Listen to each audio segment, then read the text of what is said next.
All right, guys. So as you know, we have a really special speaker tonight. When me and my CG started out, we came up with this idea of having Weatherhead Talks, kind of like TED Talks, where we'd bring in some speakers and have them talk about maybe something that they wanted to talk about, that they wanted to share with us. And we thought it was a really good idea. And so we had a couple speakers, and now we have the chance of having somebody really special, obviously. So Scott Cowen is our 14th president of Tulane University, if you did not know. This is his last year, so it's especially exciting to have him here. And I want to just mention a couple things that I have written down about him, just to give you a little start out to see the man that he has, or that he is, and what he's done for this university. Time Magazine has named President Cowen one of the top 10 best college presidents, and he is one of 4 leaders nationwide to receive the 2009 Carnegie Corporation Academic Leadership Award. In recognition of Tulane's accomplishments, Newsweek magazine also called Tulane one of the hottest schools in America in 2002 and 2008. And that just speaks testament to how great Scott Cowen is as a president. Also, after Hurricane Katrina, as you may know, he was really influential in helping our school get back on its feet and has really pushed Tulane to become the great school that it is today. So without further ado, I will let him speak. If everyone can help me introduce President Scott Cowen.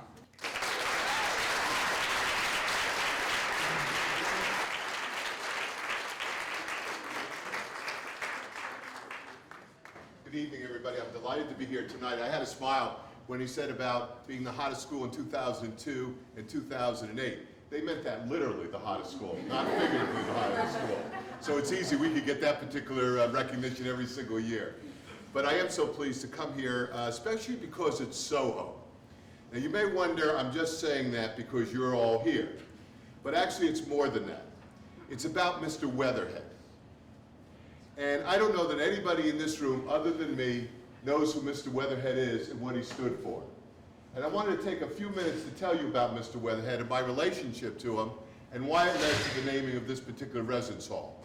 And then I want to talk a little bit about Tulane, a little bit about what a university president does or is supposed to do, and then I want to leave plenty of time for your questions because I think that's the most interesting part of this.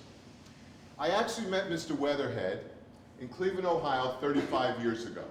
I was a young assistant professor, 31 years old, and I was in the School of Management at Case Western Reserve University. One day, the dean of the school called me in, introduced me to this gentleman called Mr. Weatherhead, and said to me, "I am apprenticing you to Mr. Weatherhead." And I said, "What do you mean I am apprenticing me to Mr. Weatherhead?" He said, "I am giving Mr. Weatherhead you as a gift for a gift he's giving to the university." Which struck me as strange, but that's the only way. But I was a young assistant professor, what else did I know? So that was the first time I met Mr. Weatherhead in 1970. And then I found out about his background. He came from an incredibly wealthy family in the United States. His father had a company called Weatherhead, which turned out to be a very large Fortune 500 company. When his father died, on his deathbed, he said that he did not want his son, Al Weatherhead, to run the company. That caused a lot of problems in the family, and Mr. Weatherhead had gone through some very difficult times by the time I saw him in 1970. And he had just bought a little company in 1970 called Weatherchem, and it was only a $1 million company.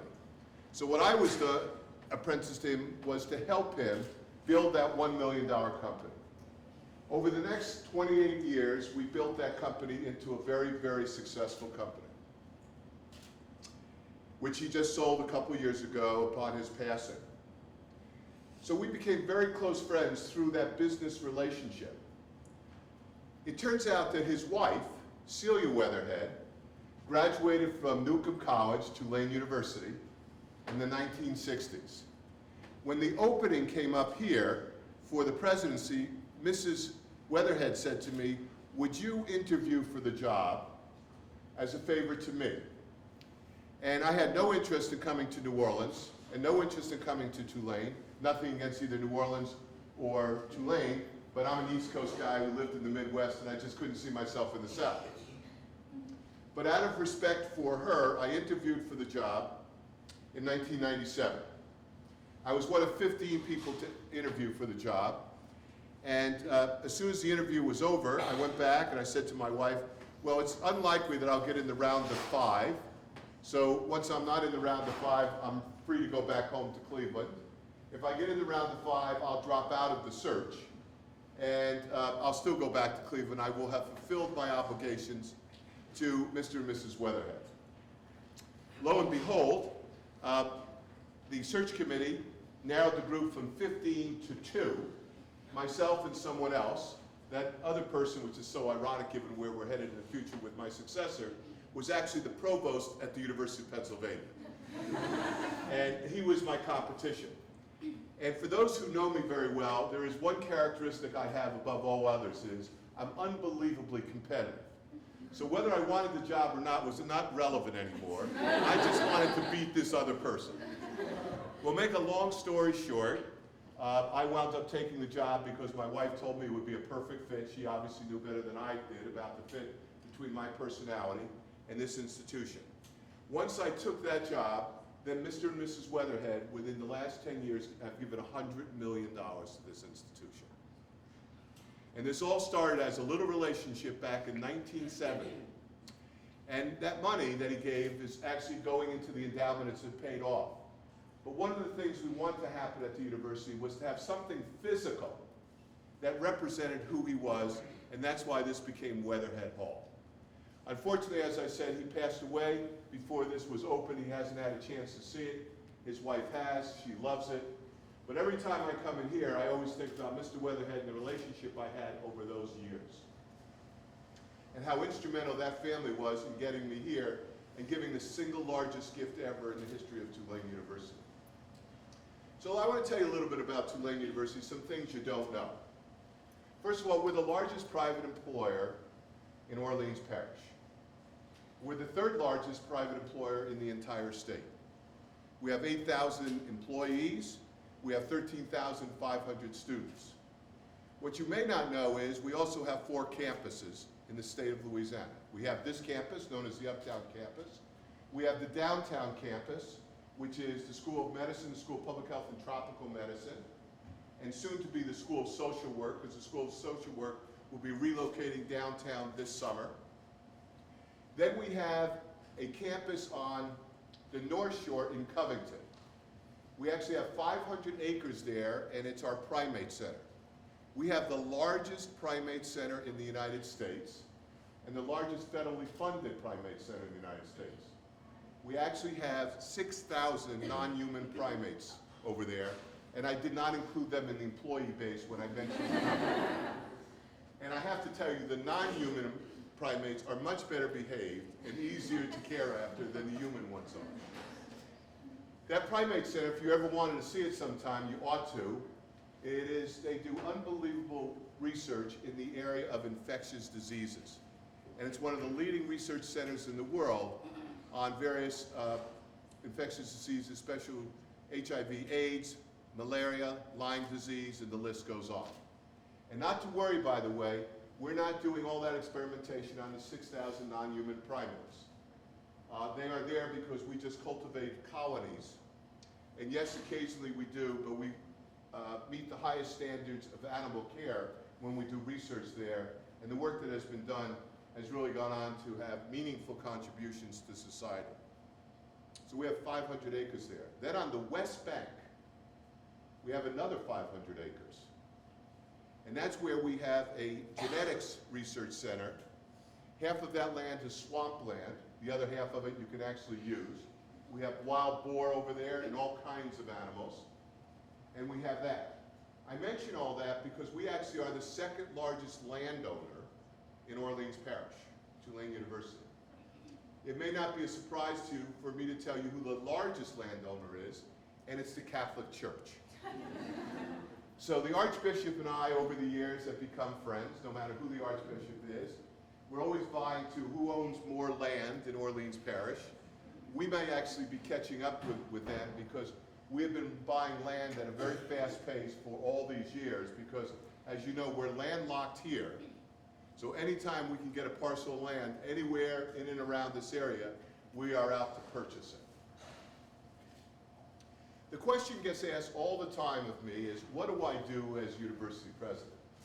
Well, I mention the scale of the university because it also has a budget of $1 billion. 60% of my time, I'm not even in the state. I am around the country and the world doing what we call friend making. That is making friends on behalf of Tulane University, hoping those friends will turn into donors, and those donors will turn out to be people like the Weatherheads. So a good part of my time is traveling, especially from September 1st to right after graduation. The other part of the job, quite honestly, is being right here and overseeing the operations of this billion-dollar enterprise. Now, I mention that because a lot of times students have found it difficult over the years to get to see me, and it's not because I don't want to see students. As a matter of fact, that's the most favorite part of the job. The problem is just the time. By nature, being president of the university, you work 24 hours a day, 7 days a week, all year round. There is no time off. So even when my wife and I actually take a week and we have a home on the East Coast and go there, she will tell you from the moment I hit there, and it's not me, it's any university president of an institution of this scale, it is phone calls, faxes, Skyping all day long.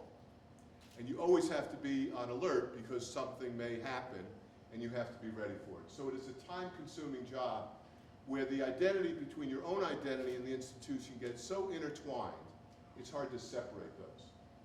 And the best way to describe it for many of you is in many ways, I'm the mayor of a small city. Small city with, if you had the students, faculty, and staff together, over 10,000 people. So it's a fair-sized city. And we have our own police department, as you know. We have athletics, we have hospitals, we have medical schools, and everything in between. It's probably the most challenging job one could have, because what you're required to know is a little bit about everything, and I have no depth in anything. So I can talk on any single subject for at least 3 minutes. And if you go beyond 3 minutes, I run out of material. So that's why I always speak fast and I keep moving on. Now, in essence, during my 16 years, I've actually had 2 presidencies. This you don't realize. The first presidency was from 1998 to 2005. That presidency has been substantially different than the presidency from 2005 to right now. 2 different worlds. When I came in 1998 and until 2005, it was what I would normally call a normal presidency. It was all about fundraising, building the academic reputation of the institution, continuing to get even more talented students than we had before, building buildings, all the normal things that any university president would have. When Katrina happened on August 29th, 2005, that changed everything. And as an example for where you are right now, I rode out Hurricane Katrina in the Riley Center. When I left a week later, after being in the Riley Center, I actually took a motorboat out right down McAllister Drive. So I want you to imagine that I'm in a motorboat 17 feet long, and I go and I'm coming out of here on that motorboat. The water was about, depending on where you were, anywhere between 6 inches and 3 feet deep until you got to Ferret Street. Then at Ferret Street, above sea level, it then stopped. When I got to Ferret Street, there was a golf cart there, but it didn't have a battery in it. So I found an abandoned car in the street, and I borrowed the battery from the abandoned car, put it in the golf cart, and drove the golf cart to St. Charles Avenue. And couldn't get across St. Charles because of all the debris. So once again, we found the dump truck that someone had abandoned and left the keys in, and we borrowed the dump truck.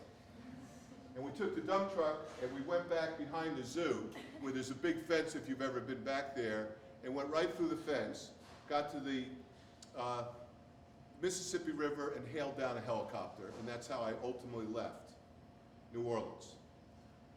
And I went to Houston, Texas. That was 6 days after Katrina. And for all intents and purposes, the university that you have come to know and love didn't exist. Didn't exist at all. We had lost our entire information system. Our students were scattered all over the world. Our faculty and staff were scattered all over the world. And of course, New Orleans was destroyed. And for 2 years after that, we worked night and day to get the institution standing back up. And also, we made a very significant restructuring of the university in 2005, which was unbelievably controversial. But to this day, as we look back, that was a key ingredient, that plan, to the ultimate survival academically and financially of the institution. By the way, after I left and went to Houston, Texas, a few days later, it was on the Today Show with Matt Lauer. And Matt Lauer asked me how I got out of New Orleans. I recounted the story that I just told all of you to Matt Lauer. And Matt says to me after I tell the story, he said, I don't understand how a university president has the skills to, steal a battery, put it in a golf cart, take a dump truck, hail down a helicopter. And I said, Matt, two things. I wasn't born a university president, but I actually was born and raised in New Jersey. Now, anyone from New Jersey knows exactly what I mean. Now, where I grew up, you learn skills like that at a relatively young age, and you never forget those skills, including siphoning gasoline out of cars, which we did very skillfully all during that period of time. During those 2 years, from 2005 to 2007, it was really touch and go whether Tulane University would ever survive. And if it did, whether it would be a shadow of itself. But miraculously, all the changes we began to make in 2005 and 2006 began to attract more and better students. To the point we are right now, where once again Tulane University has not only recovered and renewed itself, we're stronger and better today than we ever were as an institution before Katrina. And the sad part of that statement, by the way, is we're stronger and better today than we would have been if Katrina had not happened. So I believe that my presidency would not have turned out to be what it did if Katrina hadn't happened, and the university wouldn't be what it is today if Katrina hadn't happened. That's a sad statement to say, but it's the fact of life, because that storm provided an obligation, or some say an opportunity, to reimagine who we are, and now we're the kind of institution that attracts young people like you. The single biggest thing we did after Katrina, I think, was to change the undergraduate curriculum to integrate public service into the core curriculum all 4 years you're here. That turned out to be transformational in ways we would have never predicted. Transformational in the sense of changing the culture of the institution, getting students here who are very civically engaged, increasing retention rates, increasing graduation rates, sharpening our reputation nationally as a university. And then many of the other things also worked out well. The last thing I would say is this. What's always guided us at the university, especially after Katrina, is we think that our mission in life is really to develop the next generation of engaged citizens and leaders of the world. That's all of you. Because one of the things that our country and the world needs is very engaged citizens and leaders. And we think, by the way, a lot of that is accomplished through what you do in the classroom. So by coming to Tulane University, you had an opportunity to work some of the best faculty anywhere in the United States, if not beyond, and get a fabulous classroom experience. But only 50% of learning in college actually takes place in the classroom. The other 50% takes place outside of the classroom, and how you organize your time. And what we are finding over time with the studies we're doing is that the public service, the volunteerism you do, is helping you further develop what we call your emotional intelligence. Emotional intelligence is self-awareness, self-control, self-management, and your ability to successfully interact with others. And why I think that's so important is studies of very effective leaders of all kinds of organizations, what characterizes them more than anything else is they have an extraordinarily high emotional intelligence. Because to really advance up through a university or a corporation or a nonprofit, those skills of interaction, what we call the softer skills, are more important than just simply the knowledge you're going to get in the classroom. Now, this is not to suggest, by the way, that you should shirk your work in the classroom and to get C's and D's or whatever it is. It is to do both. It is to take the greatest benefit from what happens in the classroom and combine it with these opportunities to enhance emotional intelligence. This is why I say to everybody that there's no other student body in the country that I would rather have than all of you. Because there's no other student body in the country that are doing the kinds of things that you're doing right here in the city and around the United States and the world for some of you. And I think you'll begin to see, if you haven't already, the extraordinary benefits that will have in your life. We're already seeing it, by the way, when our students graduate. You've read a little bit in the hullabaloo about it, but there's been other newspapers. If you look at some of the top nonprofits in the United States, Peace Corps, AmeriCorps Vista, Teach for America, and a number of others, Tulane University now ranks in the top 20 for our size group of every one of those categories. So you are taking what you're learning here and you're going on in the nonprofit sector, and that doesn't mean you have to spend your life there, but you're extending your work of service. And I think in the end, that's going to pay huge dividends for you, not just financially, but in all other ways, because you're doing it. One more statement, and then I'll stop and I'll answer any questions you have. People ask me the most, what is it that I will miss about not being president of Tulane University? 90% of my job is pure aggravation. 90% of it. You're dealing with, are the buses running, is this running, and so on. 90% is pure aggravation of just running a very large organization. So what's the other 10%? The other 10%, which accounts for 100% of my joy and why I do it, are students. When I come to a setting like this tonight and I see all of you, I know that everything I've done in my lifetime here and in my prior jobs was worth it. Because if you go on to do highly successful things, which I think you will, that's the greatest and most noblest thing that I or anybody could do, is to help develop that next generation of engaged citizens and leaders. And I'm convinced, out of the group here, you all have the potential to go on and do extraordinary things. The only obstacle you have is yourself, because you put barriers on it or you don't have the creativity to break out of it. And what I would say is, if I learned one lesson through the years, even in myself, it is the notion is, to the extent you can do it, whatever you wind up doing in life, professionally and even personally, follow your passion in doing it. Find if you can find that spot where you're just, passion is there, so every day you love getting up and going to do what you're doing, and when you go to bed at night you feel good about it, then you'll know you have really accomplished something. And I've been blessed all these years to be in the academy. The good news for me is, in about a year after I take my sabbatical, I won't have to do the 90% of the work that's aggravating, and the 10% of the students will actually become 100%, because I'm going to go back into the classroom, which I always enjoyed anyway, and actually just teach again.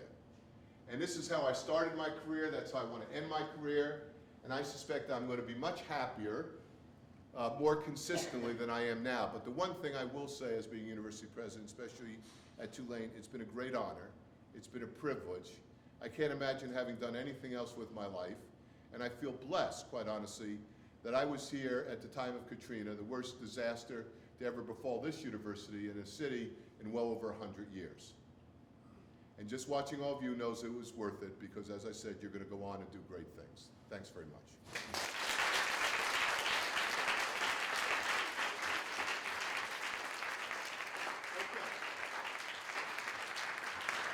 Now is your time, and students rarely get this, especially since I'm on my last 90 days. I could be more candid than I would normally be. So what would you like to do? You can ask any questions you want, and I will do the best I can to give you a succinct and completely accurate, unvarnished answer. Who wants to be brave enough to start? Yes, sir. Well, you talked a lot about all the great things Tulane has been doing. What are some of the few things that, or maybe not few, but what are some of the things that you think Tulane could improve on? Sure. First of all, I think we still have to, even though we've made great strides, I think we have still not where we want to be in our advising system, in our career counseling and placement system. I think we've made great strides, but on a scale of 1 to 10, 10 being where we ought to be, quite honestly, it's hard for you to judge because, you were here for, most of you, probably 2 years or 3 years. If I go back 5 years or 6 years ago, we were probably a 3 on that scale. well, we're getting up to a 6, but we still have a long way to go. That's number one. I mean, I really think we have to improve that an awful lot.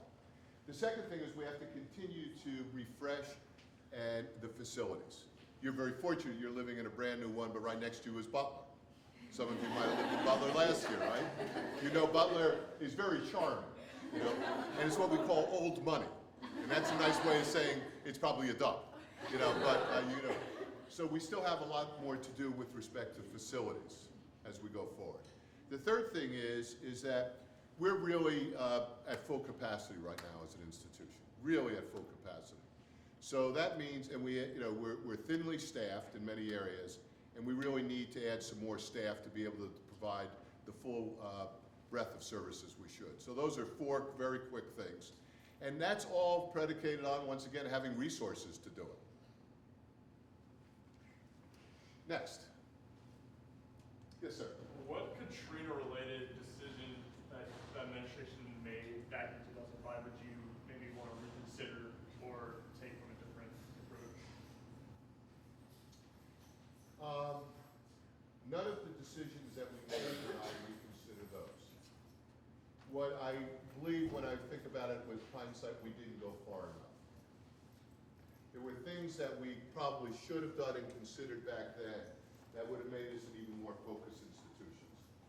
And the reason why I say that is right now in higher education, there's seismic shifts going on in higher education. It used to be that higher education was the darling of the world here in the United States. Everybody envied everything we did in the United States. And many times they still do. But in the United States now, higher education is under criticism for many, many things. We're doing too much, and we can't afford to do these many things. So I think those institutions that are going to be rewarded over time is they're more focused and they're getting rid of things they really don't need. So if I have one thing is, I always question, should we have gone further back then? And if so, would we be better positioned today? Yes?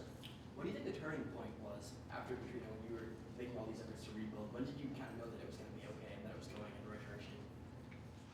Probably around 2008, 2009, and I'll tell you why.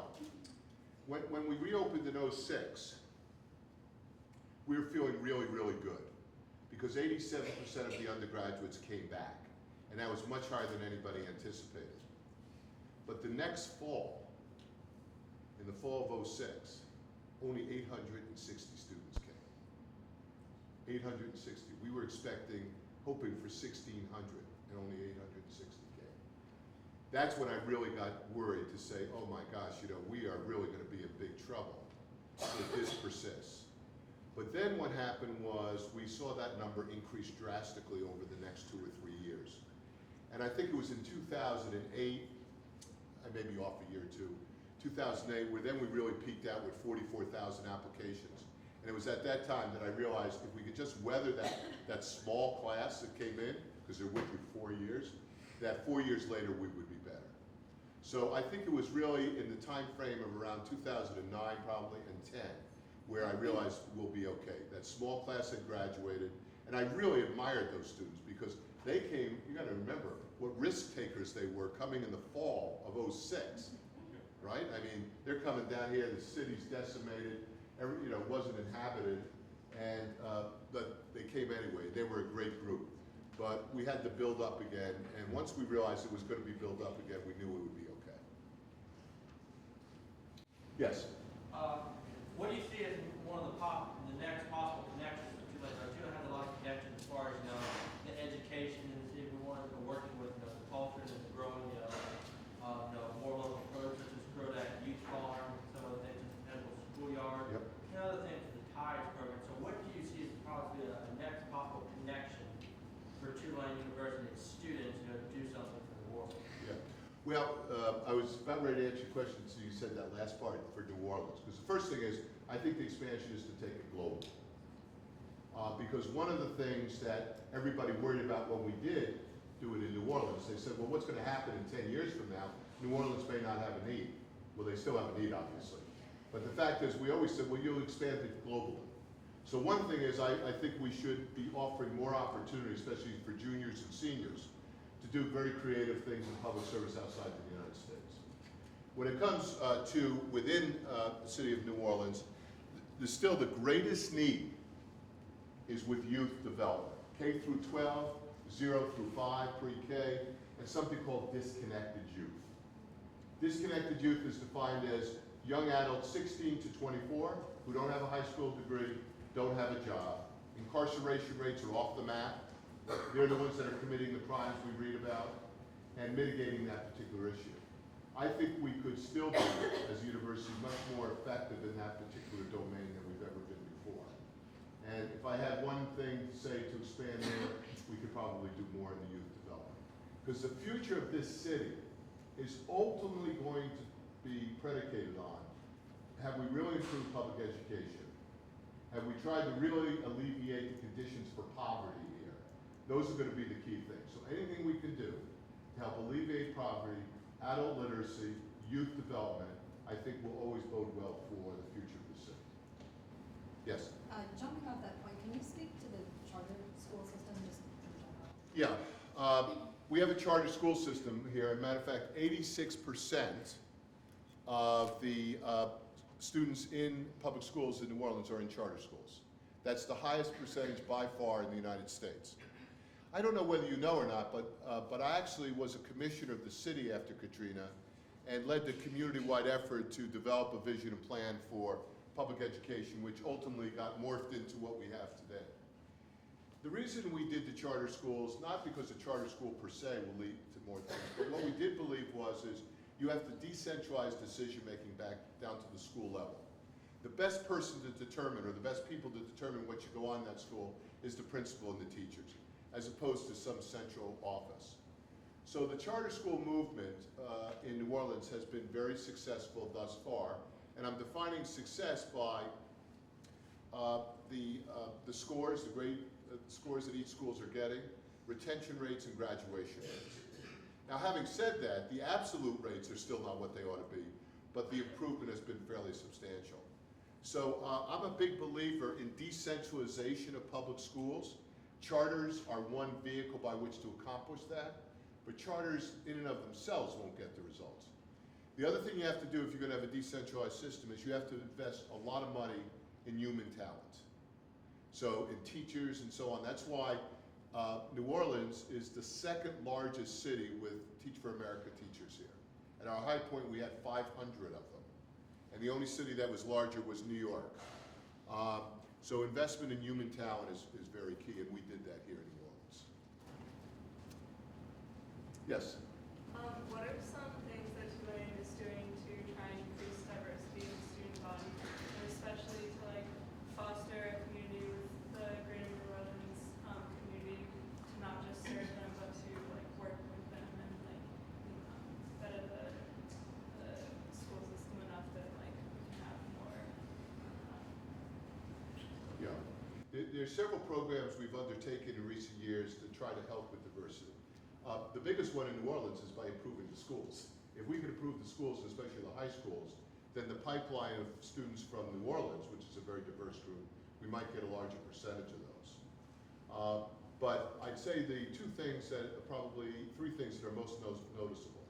One is our relationship with the Posse Foundation, which is not just about diversity, it's about leadership. We have a relationship with Posse both in Los Angeles, here in New Orleans, and that every year brings us an extraordinary group of student leaders, many of whom are from underrepresented groups. We just formed a relationship with something called College Track, which is another program that's very successful in the United States, which identifies students when they first go into high school and works with them all 4 years to help prepare them for college. They work only in urban schools where there's a lot of diversity, and we formed a national relationship with them. Likewise, 2 years ago, we formed a relationship with KIPP, the KIPP schools, to bring more KIPPsters here. So one is these partnerships with various organizations that really are there to identify low-income students, because that's really what we're focused on, low income, the vast majority of which offer a lot of diversity, but not all, and give them access to Tulane. That's probably the most important thing we're doing. Then we have all kinds of various financial aid possibilities for a more diverse population. If you look at our statistics for diversity at the undergraduate level here versus all the other private institutions that we compete with or aspire to compete with, we're pretty much the same as they are. There's, you know, you're going to wind up somewhere between 16 and 19%, which are from underrepresented groups or low-income groups. But I think the best bet for us in New Orleans, quite honestly, it would be nice to get some more kids from New Orleans to continue to invest in improving the high schools here, and therefore when the students graduate. So some of you, I don't know, any of you here involved in Aristotle in the schools? Nobody? Really? It's amazing. Nobody? No philosophy majors here? Okay, maybe a philosophy. Well, but that's a program that actually was conceived and delivered by our students where they developed, if you will, a network of debate clubs in the middle schools here in New Orleans. Well, that's great because by getting them involved as middle school kids, the likelihood that they'll persist in high school and get skills goes up significantly. You were talking about roots of music, and now we have the Trombone Shorty Academy. We have a number of initiatives like that, all of which are helping young people in New Orleans persist and graduate and get the kind of skills that maybe eventually they can come to a Tulane-like institution. There was a question right back there, yes? After your year of sabbatical, where would you like to teach and what course are you interested in? Yeah, I will teach in the Social Innovation, Social Entrepreneurship program. And I'll teach 2 courses there, one in leadership and one in design thinking. So that's what I want to do because I believe strongly, you like that? I believe strongly in that program. Plus I think in design thinking, what I want to do is work with a group of students to take on some of the very challenging societal problems and design a whole design thinking course around trying to solve the problem. And I think we have a lot of fun, but most of all, we do some good work. Yes? Can you speak to what it's been like going through the process of putting everything into doing something, being president of Tulane, and then just handing it off to someone else? Yeah. That process. Yeah, everybody asks that. What's going to happen July 1st? You know, I've been doing this so long, it's hard to figure this out. But having said that, I never had an aspiration to be a university president. And I don't even think of myself that way in many ways. So I have a complete life outside, what I say outside of it. I still can pump my own gas. I know how to go to the grocery store. I could cook a meal. I could write a check.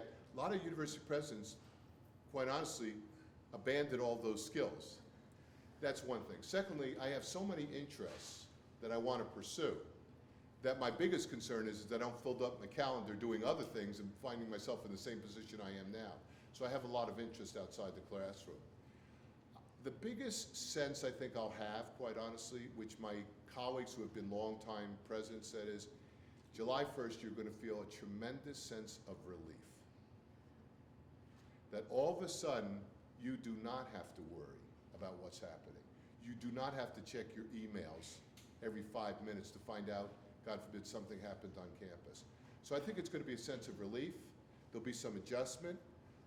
But I have a full set of activities with my teaching. I have a book coming out in June. I'll be working on another book. I'm on corporate boards around the country, foundation boards. So I'll have a lot of stuff to keep me busy, but on my schedule. But I think that's an interesting question. My wife keeps saying, what are you going to do July 1st? And I said, well, July 1st, to be very honest with you, I'm going to be on my boat in the Long Island Sound. That's exactly where I'm going to be. And I may throw the damn phone overboard and just say the hell with it. I think we have Yes. time for one more question. Okay, how about all the way in the back there? Right. We got 2. We'll do these 2 because they're right here. Okay. Tulane is one of the most expensive universities in the United States. So we'd like to talk about students' life, the cost effectiveness, and students' life after Tulane in the job market. Yeah. About how they're doing after they graduate, or? And also about our tuition. It's like rising every year, Yeah. and it's already the most expensive. Yeah. Well, first of all, what I always encourage students to do when you look at tuition, you never want to look at the sticker price. You want to actually know what the average cost of attendance is at the university. So if you look at sticker prices, yes, we would be among the most 10 highest in terms of sticker price. But if you took the top 50 private universities in the country, the spread in gross tuition between the most expensive and the 50th is only $5,000. So the spread is actually relatively small.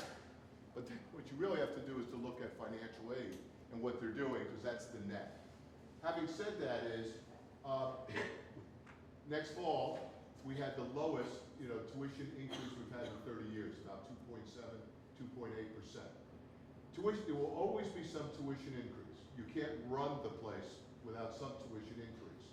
The question is, can we get it to around 2%, give or take a little bit, and sustain that? And I think that's what most colleges and universities are going to try to do. And then they're always going to be willing to do financial aid. But I think the notion of getting some place where it's going to be flat is probably not going to happen, because I just don't see how the economics of a university would work if it was just flat. It's like if you had, any kind of organization, all of a sudden you're not going to ever increase prices again. It's hard to do unless you change productivity. So if you're willing to go from average class sizes to 25 to 75, if you're willing to do some of those, we can lower the cost considerably, but I don't think you'd be very happy, and you shouldn't be coming to Tulane to get classes consistently with 75 rate. So I think the university will try to do the best it can to keep the tuition increases modulated at less than 3%, closer to 2 hopefully. But they're going to have to find productivity increases to be able to accomplish that. Because all the other sources of income we have are actually flat or going down. Research dollars are going down because the federal government's not funding research the way it used to. Patient care dollars is going down because of the Affordable Care Act. And the only thing that actually is going up is philanthropy, people giving, but you can't raise it fast enough to cover the increase of costs that go on in the university. Yes? I'm just really interested to hear your opinion on the future of Greek life at Tulane, and maybe some advice on how we can coexist peacefully with the administration, because there's been a lot of drama lately. Yeah. Well, you could peacefully coexist if you behave a little bit better. I think that's the simple answer. If you're going to do incredibly stupid and dangerous things, you can't ask us to just say, "Oh, that's okay, you're having fun." I'm a big believer in the Greek system. I think it plays a very important role at Tulane and college and universities. And you know how I know that? The retention rates among students who belong in the Greek system are substantially higher than those that are not in the Greek system. And I know why. They have a cohort group there. Listen, I've been here 16 years. 97% of the time, there's not been a problem with the Greek system. When there is, it really gets elevated, and you really find out about it, and you just shake your head. But my sense is I'd be surprised if the Greek system went away. And I think the thing is just to make sure that we're clear about what the expectations are and you can live with those. But I have to say, through the years, there have been a couple of things with the Greek system. Even I shake my head and say, and the standard I use is, would I have done that? And I did some pretty wild things. You've exceeded the expectations that I did. Not you personally. Well, once again, thank you very much for having me.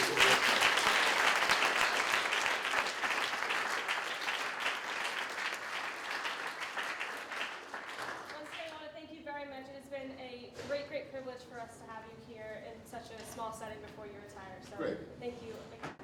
All right, thank you all. All right, by the way, any seniors in the audience? Oh, so we got a few, so we're all graduating together. You probably took 4 years, I took 16 years. How many juniors? Sophomores? Okay, that's what most of them are. So you have another 2 years. Are you looking forward to Yeoman Stadium on campus next fall? Yeah. I don't know if you've gone over and seen it lately. It's one of the great wonders of the world. And I think it's going to be very exciting for campus life. And as you know, the opening game is September 6th against Georgia Tech, which would be an interesting game. But hopefully you'll have too good a time to think about who we're playing and what happens in the game. But I think it's going to be a great addition. And what I do know for those of you here, I will see you September 6th, because I will be here for the opener. All right? Thanks again. Thank you.